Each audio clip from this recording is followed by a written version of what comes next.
Hey, before this video begins, I'll let you know I ended up talking about so many spoilers about Xenoblade Chronicles X. So if you haven't played the game yet, not ideal to watch this. Um, yeah, just fair warning ahead before we get into the video. Okay, thanks. Aaron, he needs 20. And hey, look, it's this guy doing another Xenoblade Chronicles X video.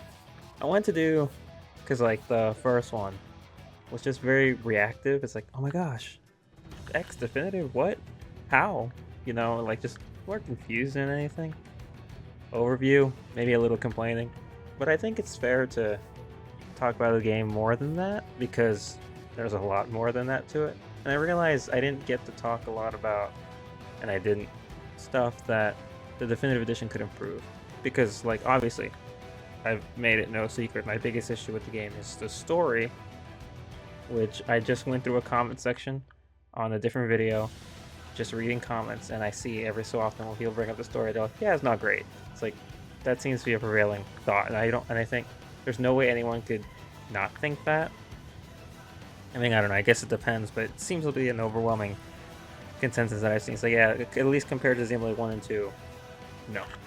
But that's not everything. There are other elements of the game, and there's another reason why even if I didn't like the story, I still kept playing it for another 100 or so hours, because it was fun, and there's other cool things about it. But there are also some other things in that camp that aren't great, and so I think it's fun to talk about that and kind of think about what it is they might improve, because that'd be great, Why not? There's a quality of life changes are always appreciated in anything.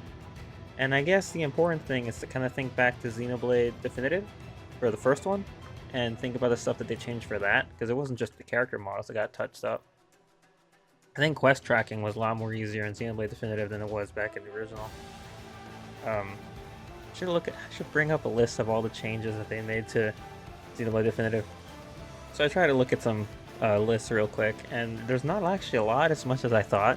The quest tracking is a huge thing, and I'm totally fine with that being one of the main things from Xenoblade 1 Definitive, and I hope it's a thing in Xenoblade X Definitive too, just to help quest tracking, because there's a little... Yeah, let's talk about that first. There's something interesting about the way the Xenoblade Chronicles X handles some of its quests, in that some of the quests require you to gather info, or intel I think it's called. And what that is depending on where the quest is, let's say NLA for instance, because a lot of them take place in NLA. It's your hub world, you're going to be in there for a lot of time. But in NLA, there's NPCs everywhere, right? And they usually have little text bubbles, and if you walk up to them, you can either talk to them or you just read what they're saying to someone else. Sometimes those text bubbles are yellow for quests, like they're golden. And when you talk to them, what they say is relevant to the quest that is attached to them and will help you determine what to do for that quest. Famous example, because I just saw a post about it from someone who's playing the Wii U version of the game. They've been playing it for a while. There's a quest that involves repairing a chopper, and if you get the golden intel somewhere in NLA or wherever, you know what to do to repair the chopper. They'll tell you exactly what to do. If you don't, and you guess it wrong, you fail to repair the chopper, it crashes, and the quest person dies. And then you lose that person. Which a lot of quests are like that. You can lose a ton of blades and a ton of xenoforms throughout the thing if you mess up certain quests. There's even one that is just like, hey, which way do I go to get home? And you tell them north or south, something like that. I think it was in Oblivia. I remember I'm like, I'm pretty sure it's this way, and I was right. But I think I read later that people who got it the wrong way sent him to his death, and there's a bunch of things like that. The issue with that was Xenoblade, the Wii U,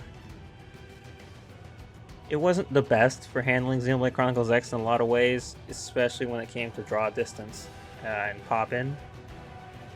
So when you get your skill, naturally that's a much faster way to get around, so you'll probably use it a lot. The issue is if you use your skill in NLA, you'll run around NLA so quick, NPCs actually won't have the time to spawn in.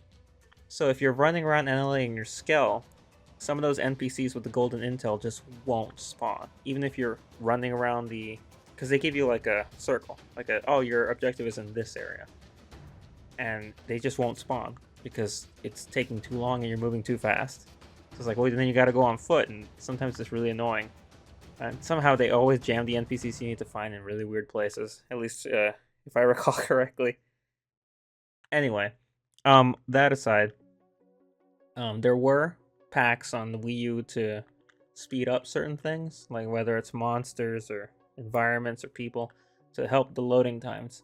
I was never able to download all these packs, even when I wanted to at the end of the eShop's life cycle, because the Wii U does not have enough space. And I was not going to go and order another like storage container just so that I could grab those packs. So maybe with them in there it was less noticeable. I would have to ask someone who actually downloaded them if the draw distance was an issue or if it was just slightly better. But this is on Switch, so I think maybe those won't be big issues anymore. We'll have to wait and see. That's just one small thing that came to mind. Another one is actually something that I think is really important to talk about because I see everyone else bring it up. And it was something that I don't even think I thought was a big of a problem. Font size. So apparently, well, I'm not even going to argue against them because I think they're right. The font size in the game for like the menus and stuff is too small. And I think either there's no way to enlarge it or even the biggest version is still too small. So if they could, you know, make the text bigger, that'd be great for everyone. And like in my head, I was thinking about some of the menus that I remember navigating because I spent so much time in menus in all Xenoblade games. And yeah, it would definitely help if the text was more readable. That'd be very beneficial. So yeah, that'd be something nice they could touch up. Also, I thought in my head that there was like 4 or 5 Xenoblade Chronicles X trailers that I could watch just to remind myself about certain things. There's a lot. Look at this. There is a lot. And I was like, oh man, yeah. They even have like the one when it didn't even have a name attached to it. It was just Wii U Molotov title. So these might be cool to look through a few of them, not all of them, just for reference. Jeez, man. They've run an advertising storm for this game. Unfortunately, it didn't work. Or at least not as well as they wanted it to. And of course, a lot of people blame that on the Wii U. But I think, you know, and also there's word of mouth being a thing where if it doesn't catch the attention of enough people, and if they don't talk about it enough, it's not going to do great. So I think it'll be interesting to see now at the end of the Switch life cycle, 10 years later, how well this game will do. Because I think all the Xenoblade games have performed pretty well. 2 has obviously been the best performing out of all of them. It launched at the start of the Wii U, at the start of the Switch life cycle. I think they're all million sellers at least. I think Xenoblade 2 was up to 2 million. So that's great, you know. But we'll see how it goes. So I'm trying to think, what was there was something else that I think would be beneficial? Oh, music is another issue. So, I try to avoid bringing it up, but we'll talk about Xenoblade Chronicles 3 recently. One thing that really sucked about Xenoblade Chronicles 3, like in the grand scheme of things, I guess it's not a big deal, but it seemed like the game did not want you to listen to its OST. Because, once again, you spend a lot of time in menus, and I open up menus in Xenoblade constantly. Maybe you're not supposed to do that, but... so when I do, it will always play it's the only Xenoblade game across all 4 of them that has a menu theme. So you open up the menu of Xenoblade Chronicles 3 and it starts that menu theme that I am sick of. I hate it. And it just like whatever you were listening to, whatever area in the game you were in, it's gone. It's like, okay, menu time. And then you get out of the menu, you go back to that, and it's just like, it's annoying. And another thing that they did that really sucked is fast travel. When you fast traveled in in 3, it lets you pick where you want to go and what time of day. I didn't realize it did that until a ways into the game. The issue is that it defaults to time of day morning. So if you're fast traveling everywhere, you'll always be fast traveling at day, which means you will not be hearing the evening soundtracks to any of the locations you're in unless you stay in there until evening rolls around and you don't fast travel somewhere else back to the morning. That happened to me a lot. I didn't even realize that was such a big deal. And so I started turning it to night on purpose, and just running around some locations like the city.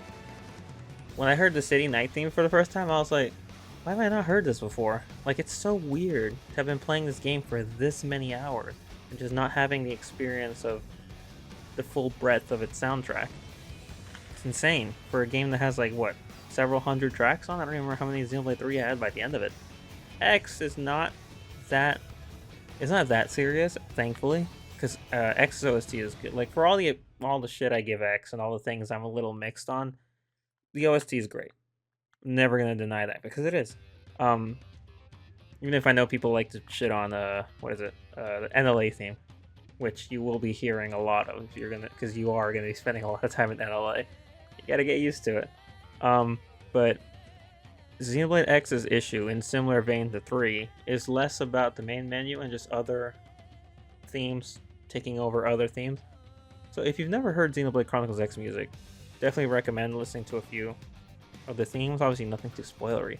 Like I think Theme X and Codename Z, I think it's called, are really, really good area themes. I think they're from early in the game. One of them was the one that you heard, or Theme X. One of them was the theme in the new trailer, in the announcement trailer, which is really good in full. So there's 2 really good songs. Actually, well, there's one really good song in the game that's like, I think one of the best songs. It's called Uncontrollable. It is the Tyrant theme. I think they're called Tyrants, right? Which are the unique monsters of this game. And it plays when you fight them. It's a full vocal track, and it's sick. It's awesome. It was in Xenoblade Chronicles 2. If you got the Elma DLC and you had her on your team, it would kick on during unique monster fights in that game. Same with You Will Know Her Names in Xenoblade 1 with Shulk and Fiora. The thing is, this game has a mechanic called Overdrive, which you can snap into, and it's your like super thing. I don't know how to describe it. It lets you do a lot of crazy, so it makes you super powerful. It's like, it's really broken. I've seen what people are able to do with it, especially towards the end of like the most popular time of Xenoblade Chronicles X's lifetime. It's insane what people could do with it. Xenoblade Chronicles. So the Overdrive, however, when it kicks in, it has its own theme song as well. The Overdrive theme song. I think it's called Wir Fliegen. Probably butchered that. It's German, if I recall correctly. And the theme's not bad. I think the Overdrive theme's pretty cool. The issue is that I think Uncontrollable's better. And so when you're fighting a unique monster and you hop into Overdrive, you don't get Uncontrollable. And the best thing with Overdrive is to try to make it last as long as possible because you're in an incredible state. Like, you can do so much insane shit in Overdrive. So it's like you get into a unique monster fight, a tyrant fight, Uncontrollable starts, you pop Overdrive, and you're like, okay, I'm gonna stay in Overdrive for the entire fight, and you never get to hear Uncontrollable. And it's really unfortunate. It's the same thing with the Global Nemesis, this giant online monster you could fight. Yigerliv Zero, I think it is. Yeah, it's this giant dragon. It has a unique battle theme for it called In the Forest, and it's, I think, my personal favorite boss theme in the entire game. But that fight is most easily accomplished and survivable if you can overdrive the entire fight. So you don't get to hear it, and it's unfortunate. So you can see where I'm coming from, right? And then the other one, most famously, I actually forgot the name of the song. I call it Over the Rainbow because that's the lyrics, but I think it has a different name. But basically, when you get a Skell and you start flying, there's a theme that plays when you're flying. And the issue with that is, well, this theme plays when you're flying, so no matter where you are in the world, it'll overpower all the zone music, and the zone music is some of the best music in the game.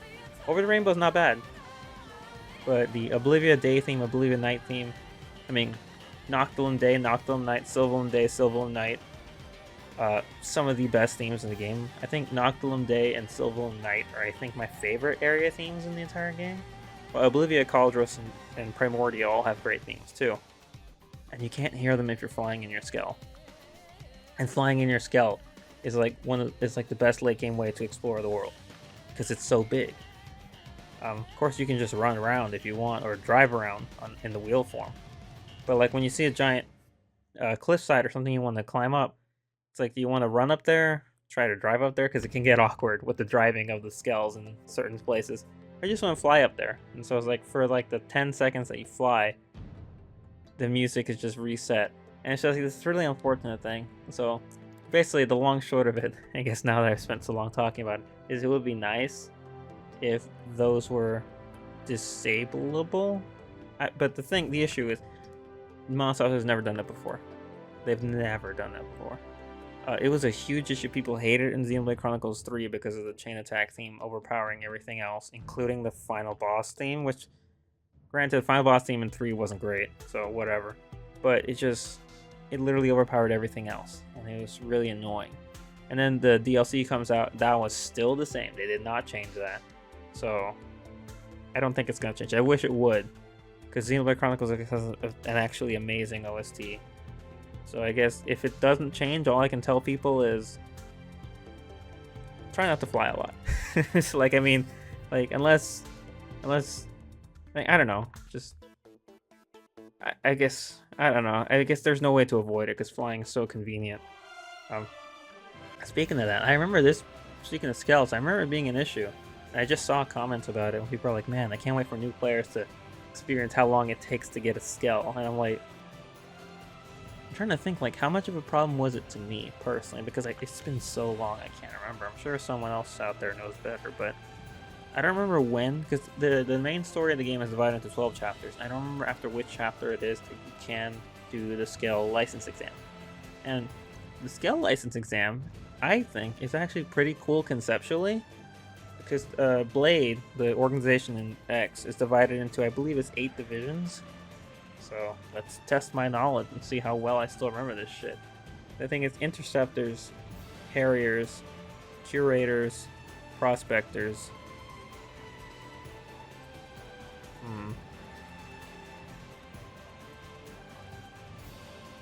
Pathfinders. Reclaimers.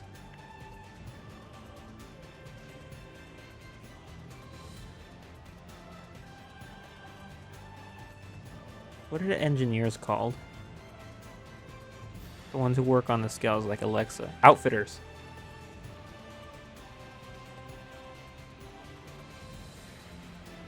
There it is. Mediators. Yep, mediators was the last one I was missing. I believe Hope is a mediator. I think Fog is a curator. Doug's a harrier. Irena's an interceptor. Hope's a mediator. Alexa's an outfitter. HB is a pathfinder, I believe. Elma's a reclaimer. I think she is. Who's a prospector? Who in the main cast is a prospector? Do we have one? I'm at least glad I still remember this. That's how you know, that it sticks in your head. And that I played hundreds of hours of this game, that I still remember it, even though it has been years since I last touched it. I write more about it than I think I've written more about my Xenoblade Chronicles X fanfics than I have actually played the game in recent years. Yeah, so what was the point of this? Why was I talking about the divisions?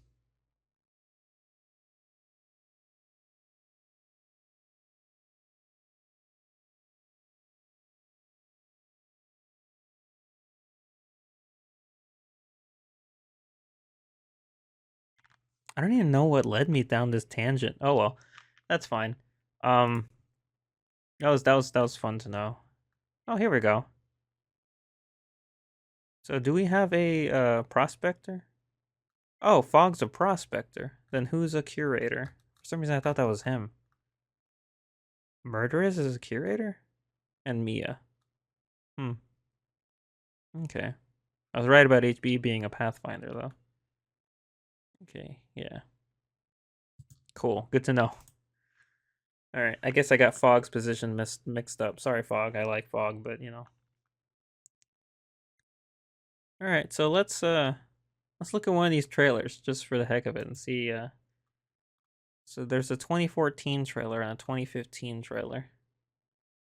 Well, the 2015's up here. We'll check this one out first. Just see what it's like. See if I remember the details about it.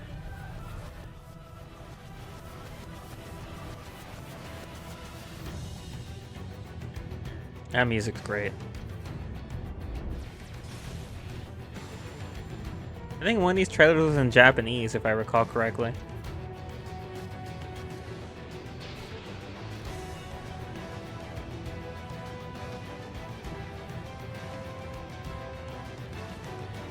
Noctilum. I think it's still my favorite region in the game. Silvalum.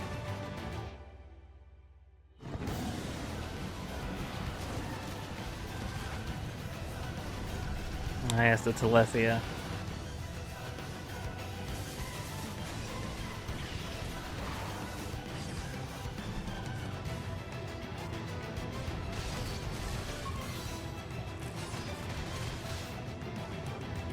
I've always... Oh, hey, Gajarg. Oh, man. Yes, this theme is so good.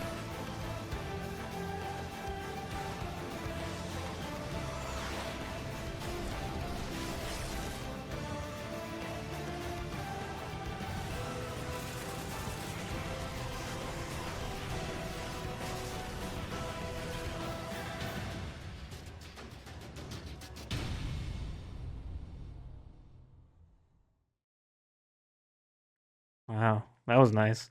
Something that surprised me. I didn't actually know this. So I knew that the game launched at the end of the year, back in 2015. Um, what I didn't know is that it had come out in Japan, I think like 6 months before that. I think it came out in Japan in March.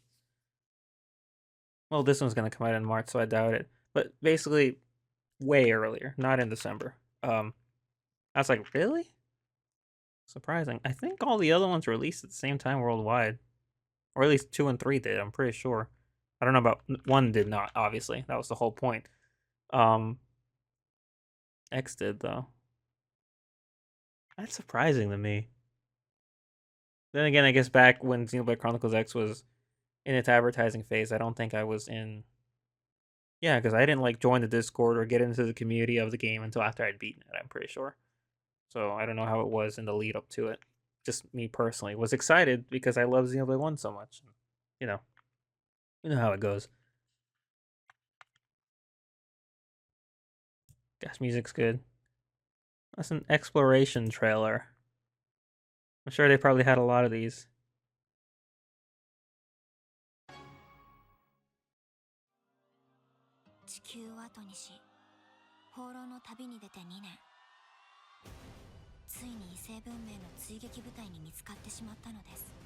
And the ghosts. 激しい戦闘で白芸の指揮官も大破。高校能力を失った白芸は未知の惑星の重力につかまり、船体を崩壊させながら墜落していきました。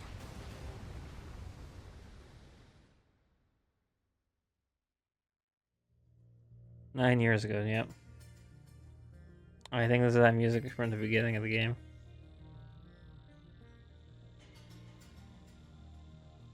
I can't remember what it is, but it's a great establishing moment for the start of the story.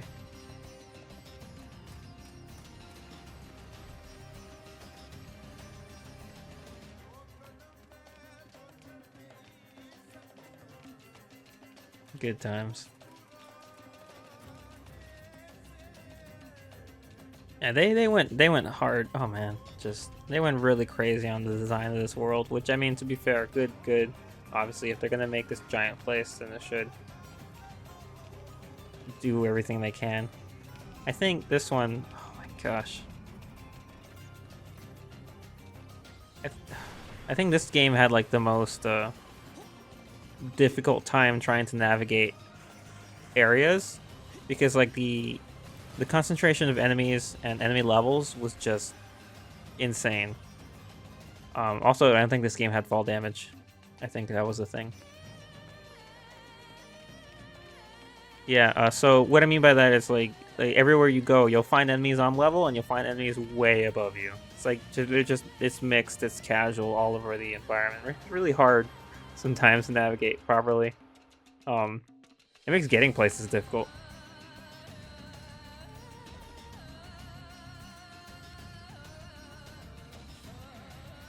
And the version of the trailer we just saw, but the original one.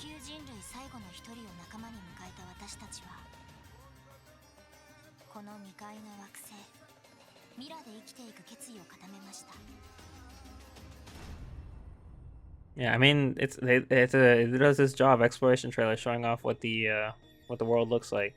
So that's pretty good.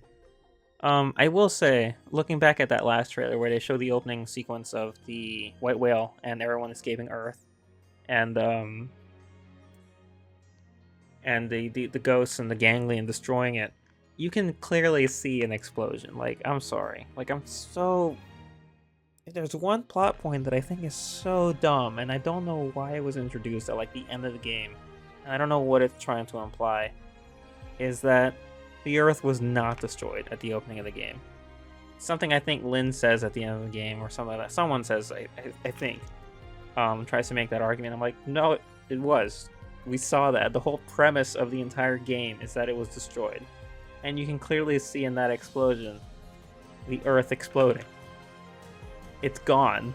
And even if it wasn't, we can see in the opening cutscene a bunch of, I think, ghost ships. Ghost ganglions, doesn't matter. One of them getting shot out of orbit, falling down on the Earth, and just exploding and taking out like an entire continent. And then another one, and that's what causes the Earth to explode. Even if it didn't explode, even if the Earth is still there, there's nothing left on it.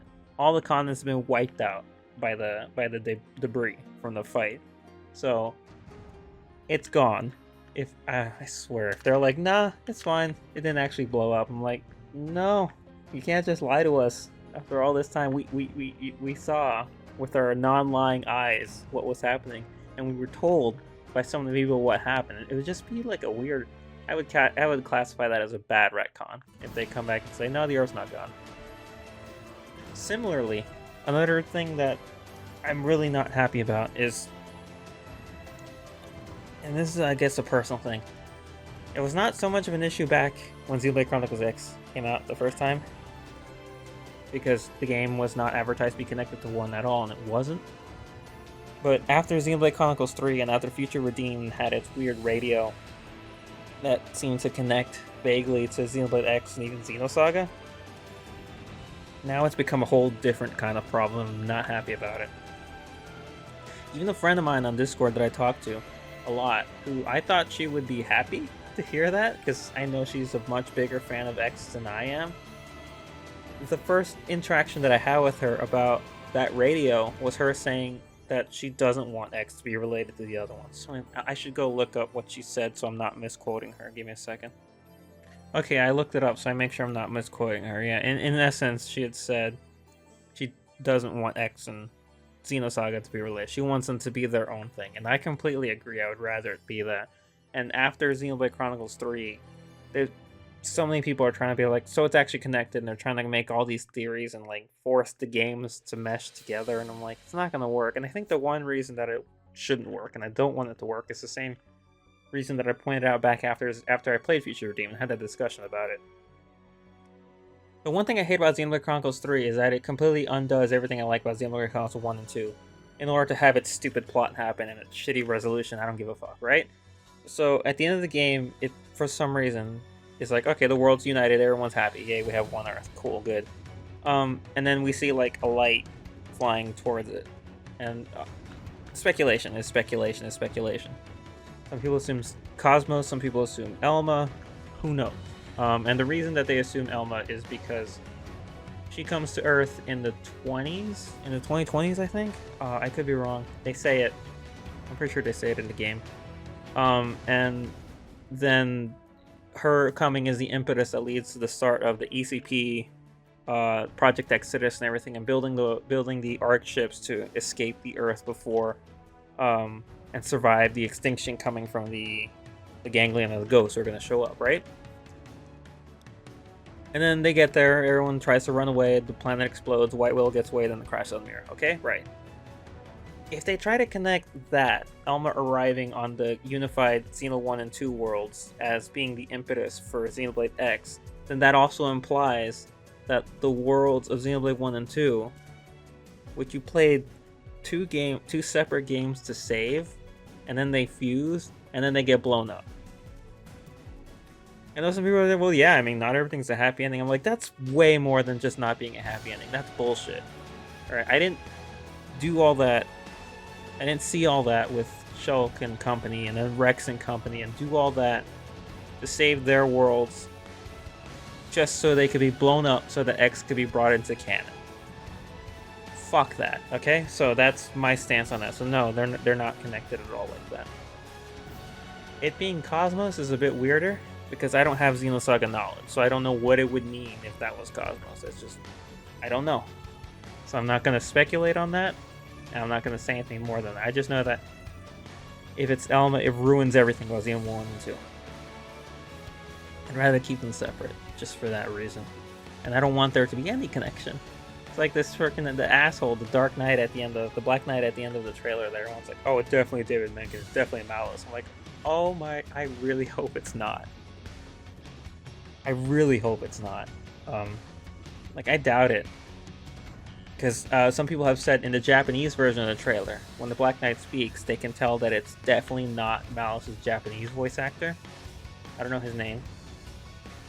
So that has me hopeful that it's someone completely new. Which, please, yes. Keep Xenoblade X in its own camp. You know, let it do its own thing. Xenoblade Chronicles X has its own issues to fix before it even thinks about touching 1 and 2. And I'd rather it not do that at all. So which brings us to Xenoblade Chronicles X's whole thing. And their new story elements. I guess the best way I could put it for this is... I think I said this in the last video, but I'll say it again just in case. I think the whole script needs to be rewritten. I think the whole thing, but that would mean re-recording everything with the cast, and I don't think they're gonna do that. Granted, I saw a tweet from Caitlin Glass about how she's like glad to be back. You know, like, hey, here again. You know, because she's the voice of Elma. She's been the voice of Elma, and I was gonna say all her appearances, but she's only appeared in X and Xenoblade 2 as a DLC. It's great that she's happy though. I'm glad that she's back. I know she was also happy to share the Xenoblade 2 trailer when she was added as Elma for that. But man, I wish they would, but I know that they wouldn't go that far to like rewriting the script or ironing out things or that, because for a self-contained story, Xenoblade X does not offer any satisfying closure on any front. Like, at the end of the day, the story of the game is let's get back to Lifehold, and at the end of the game we get it back, and like, there, story done. And I'm like, I guess, just it left everything else like so unsatisfyingly, like, without a conclusion, to the point that they didn't even let Lao have a conclusion because they brought him back for bullshit reasons that's also unexplained. And it's like, well, wait for the sequel. And I'm like, it's just so dumb to try to justify it like that. It should have self-contained its whole everything. Just like Xenoblade 1 did, and just like Xenoblade 2 did. They were completely very well executed self-contained stories. There was no reason for X to just not want to finish or iron out the details on anything. Way too many questions left in the game that I don't even know why they were left there. And it's funny because it just brings back to mind once again how bad Xenoblade 3 was with this, and how it refused to acknowledge the existence of 1 and 2 for like 99% of its runtime. Just, it's so frustrating. But you know, so they say story elements, and the only thing that we have in the assumption for is maybe they're adding like a future connected type thing to the end of the game. Obviously, I mean, well, we see the scene from the end of the game, and it continues on from there. Maybe another chapter or two added on to the end of the game of 13 and 14, or something like that. I don't know. But I wish that there was a way to maybe put in some fixes and iron out the... I say all this, but it's been years since I played the game, and I guess one reason why I was looking forward to playing it again, in a weird way, was because I haven't experienced the story of Xenoblade Chronicles X from scratch in years. So I think starting on a blank file, exploring and doing everything that I want to, like in a natural way until I get to the ending and then see what I think this time would be neat. And I would say that, and I'd even have the idea of maybe either recording some gameplay for like episodes or doing a live stream, because I think either of them would be really interesting. But unfortunately, Xenoblade Chronicles X Definitive chose to make its release date March 20th. And the day after Xenoblade Chronicles X comes out, this comes out. The new Atelier game, which looks so good. And it's one of those, this has happened before with multiple games coming out at the same time. I had to pick. I think the last time that happened I want to say it was a Super Mario Bros. Wonder. I think it came out around the same time as a Kirby game.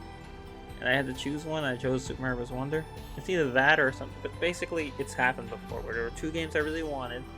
And I had to pick which one I wanted to get. And in this case, I'm going to go with Atelier Yumiya. So I won't be getting Xenoblade Chronicles X at launch. I don't know how long it'll take. Maybe I'll pick it up whenever I beat Atelier Yumiya. Or maybe someone will gift it to me. I doubt it. But, yeah. Unfortunate timing. So I think, I'm trying to think if there's anything else I want to hit on when it comes to it. Well, there is one thing, and it's an issue that I'm sure everyone's talking about. It's not something... You know what? I'll just say it, and then we'll get it out of the way. I'll take like a minute. So this comes in 3 parts, and it's the censorship part. We'll get through it real quick. Don't worry, it's nothing crazy. So 3 things. 1, the Lin stuff. The Lin outfit changes. I don't care. Who cares? Hot take. The hottest of hot takes, I'm sure, when it comes to Xenoblade Chronicles as a whole. I don't like Lin. Like, at all. I don't like her as a character, and I think her being in the story damages a lot of it, being totally honest. So, even if those outfits were in the game and they were untouched or whatever, I wouldn't use them, because I just don't like Lin. So I mean, she wouldn't even be in my party if I could avoid it, but unfortunately you have to bring her to every single story event. So whatever. I didn't know this actually though when I was reading up on this, that apparently there were other outfits. It wasn't just Lin's outfits, there were other outfits that were also altered between the Japanese and English releases. I didn't know that. Okay. Once again, I don't really think that's a big deal. The last thing is the one that is weird to me, just because I think it is. So, like I said, the game came out in... I don't know. Should have looked it up. But it came out many months before the English one came out. So in the Japanese version, for the character customizer, if you have a female character, there's a... you have the option to change their bust size if you want. You know, small or bigger, do whatever you want. There's a bar. It's a setting on there. But like 6 months later, when they released it for the English... they released the English version, they took that out. Like, everything else about the character customizer, the character creator is all the same, except for the voices are in English instead of Japanese. But that option's gone. I just think that's weird. I don't really get why they did that. Like, because they put it in the first place. I have no idea why they would want to take it out. Just, I don't understand. It's funny, too, because I went on to play some other games with character creators after I played X. They have bus sliders in them, whatever. Change them if you want, up, down, who cares? So, I mean, I don't know. It's just weird. Above all, that's the way I see it. Anyway, that's it. We're not going to talk about that anymore because I know it makes a lot of people really upset. But overall, I just think, like, on the 3 count, it's like, I don't care, and that's weird. That's as far as I'm going to go with it. More focused on the game now. It's had a lot of trailers. How many more trailers this thing got? Maybe we'll check out another one to see what it's like. I didn't even have a name here. That's funny. I think this is the one. I think I remember this one. The 2014 trailer. Let's see what it's like.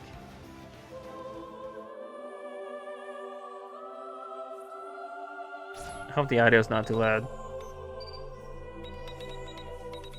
I think it's from the beginning of the game, right? Starfall Basin. Oh man, that makes me so sad. Oh, I didn't notice that it said that right there. Beyond the logos, artificial destiny emancipator. Yeah, that was in Japanese. In English, I think they changed what Blade stands for. Unless that is the English. I don't know. I'll look it up later.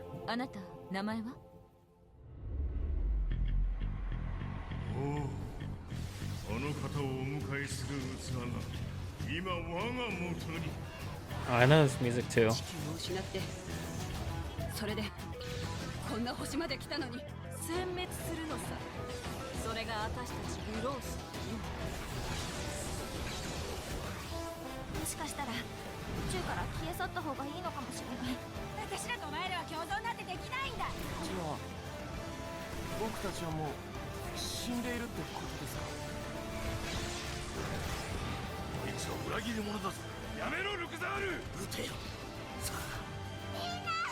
Jeez, man, I remember all these moments and everything.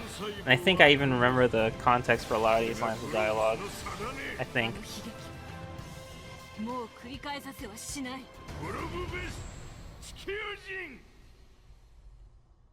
I forgot who the growth is. I think those are the ganglion.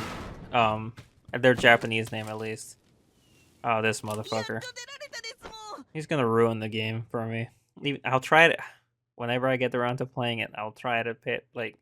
It's just so hard. It really does just take one character to ruin everything. But I didn't notice when Elma's opening the pod at the beginning of the game. It says. Where is it? BB storing unit, and I was like, "What's a BB?" And I'm like, "Oh yeah, right." They're called Mimiosomes in English, but in Japanese they are called Blue Bloods. So I'm pretty sure that's what that's for. I was gonna say something about something. Watching the trailer that just reminded me. I thought this was a story trailer, but I think the murderess, her image is on the thumbnail for the story trailer.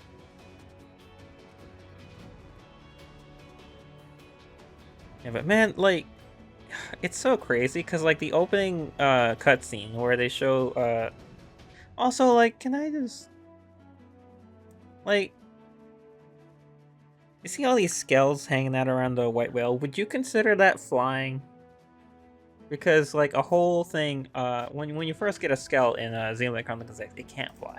It can only jump.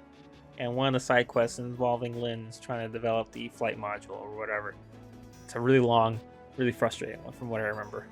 And you unlock it, you can fly, but you can't jump anymore, which I was sad about. I think if they were to do, I don't think they would change this either, but I would like to still be able to jump with the skull even after I get the flight module. I know that's maybe a weird thing, but I really would like to be able to jump. But like, they can fly already. That's why every time in all my fan fictions that I've ever written about Xenoblade Chronicles X, if I do anything that takes place on Earth, I already have the skulls flying because in my head I remember this cutscene where they're clearly flying, and then I go into the game. I'm like, oh no, they couldn't fly in the beginning until Lynn came up with the technology, and I was like, that doesn't make any sense to me. I was like, well, no, those are just thrusters in space that are like directing it. I'm like, look at how they're moving. They have full control. This isn't just they're pushing themselves. They're moving in space with complete control over what they're doing. So I don't know. It confused me when the more I thought about it, because I'm like, they're absolutely 100%. They have like such precise control. It's not just a matter of pushing themselves around. But what do I know? All I know is like when it comes to this scene, which is from the opening of the game, and then the other war scene, which comes from the this is from the end of the game, I'm pretty sure. But from the war scene in the middle of the game when the Ganglion try to attack NLA, which is not this one. That's also the opening. I think it's that one. Yeah, because Gajarg's there. Yep, this one. Yeah, this one, the Ganglion, because Gajarg and Gabuid come to steal the Vita and all that stuff. I remember because that's when Irina has a moment with what's his face that dies. It doesn't matter. It's an NPC.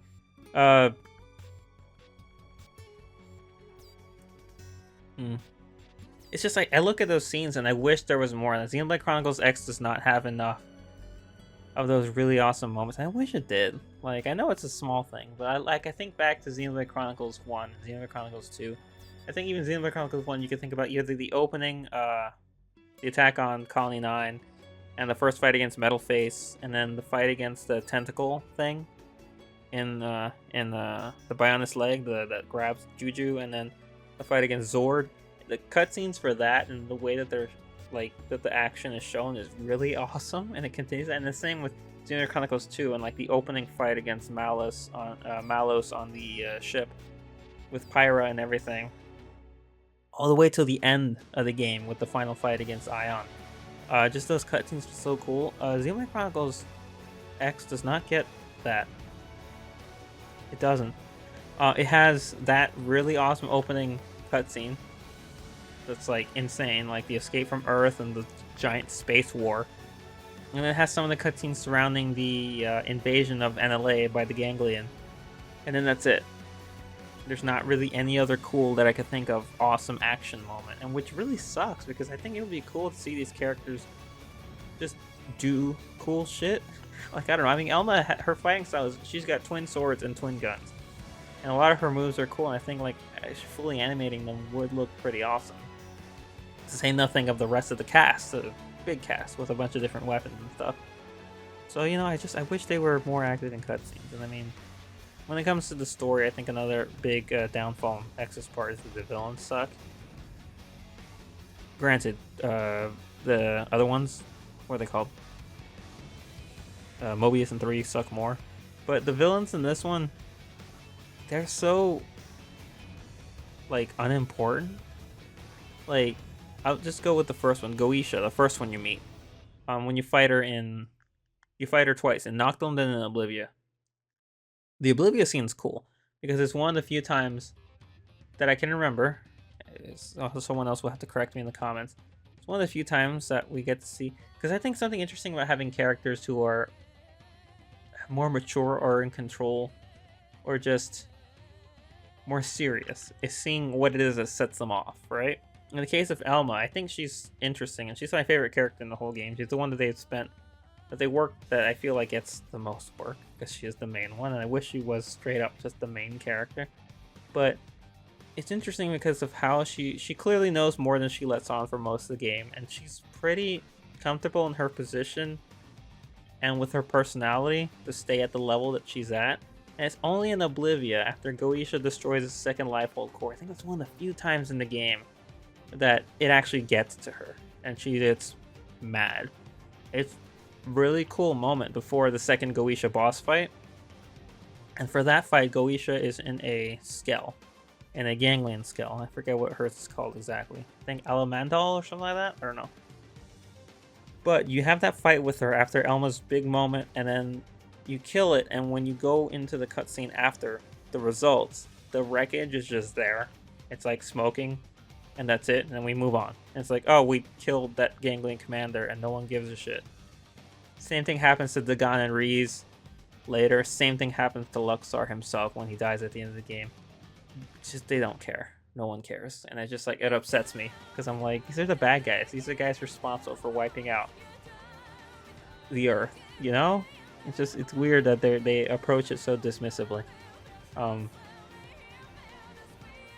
should put a spoiler warning on this. I will. I will. I think I've hit on everything that I kind of wanted to hit on. There's probably more gaming stuff I'm not even thinking about when it comes to how the game is handled.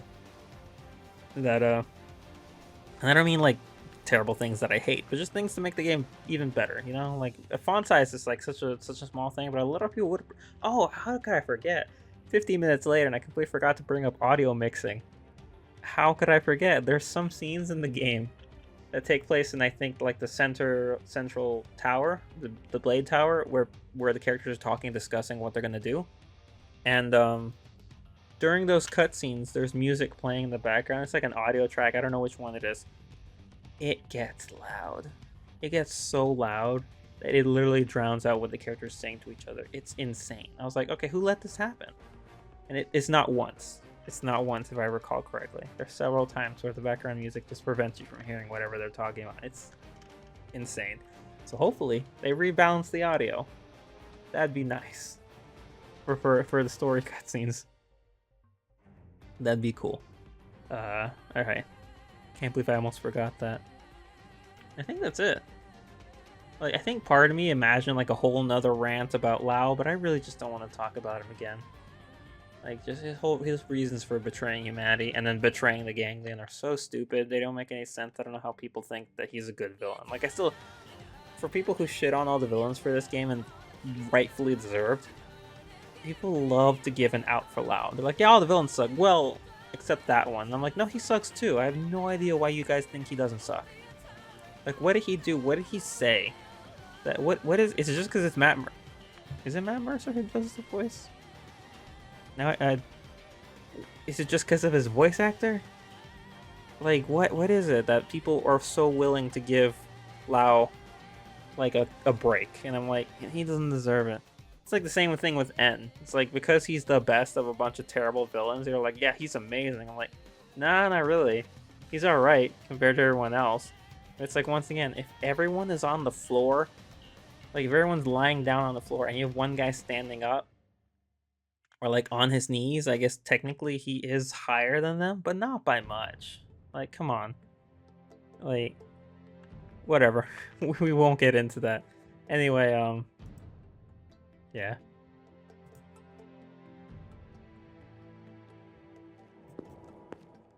It's weird. It's really weird 10 years later having, like, seeing that this game's about to come out again.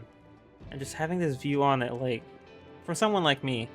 And just thinking, I shouldn't care at all. You know, I should be looking at this and being like, oh, it's stupid, I hate this game. But that's just untrue. That's a gross oversimplification of how I feel about the game.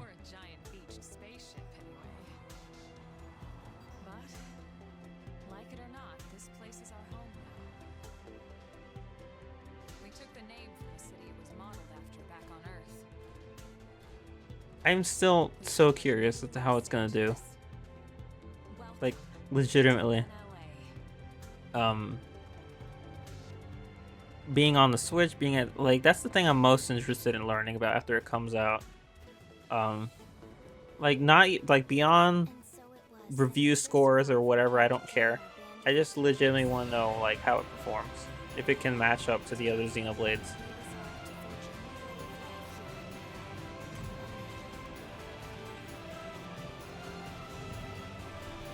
Yeah, I mean, I know people who absolutely love this game, and it's like their favorite Xenoblade. And while I'll never understand it to that extent, it's the kind of thing that I know that. See, look, thought I was making that up, but like despite all that, there is good there. Like it's unlike Xenoblade Chronicles 3, which I mean, once again, Xenoblade Chronicles 3 made me re-examine this game in my memory and be like, you know what? It's better than 3. So, yeah, so above all, I'm happy because I have a good friend who loves it, and I'm happy that she gets to play it again and it gets to come out. It's not just trapped on Wii U. There are other people that I knew who absolutely loved it and just been waiting, who've been making the funny clown memes every single time Nintendo has a direct, and they're like, please let this happen, and it never does. It gets so far to the point that I simply believe that I believed it was never going to happen. So just opening up Twitter and seeing that this was announced is just insane, you know? It's nuts. It's like, why? Huh? It's just so cool. So cool for that perspective.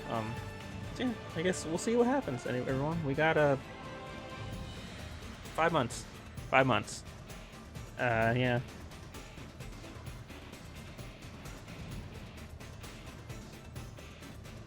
Well, maybe 6 months for me. I don't know. We'll see.